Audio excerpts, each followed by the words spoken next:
eng gunohkor odamni ko'rdim.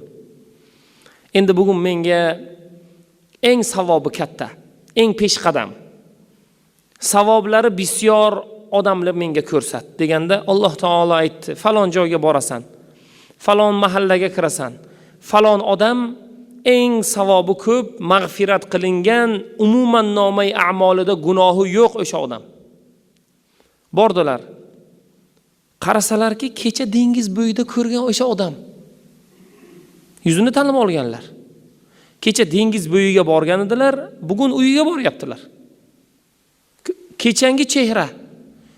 Yana kelib Alloh taolo bilan roz aytish mobaynida Allohdan so'radilar: "Ya Robbi, shu joyda xato bo'lmadimi?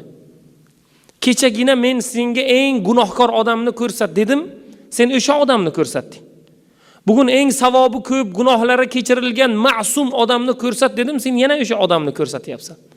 Shunda Alloh taolo aytdi, kecha shunday edi.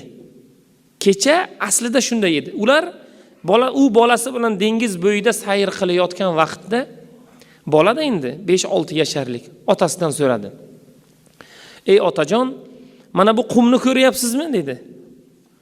"Ha" dedi otasi. "Hozir mana shu joyda eng ko'p qum bo'lsa kerak" dedi.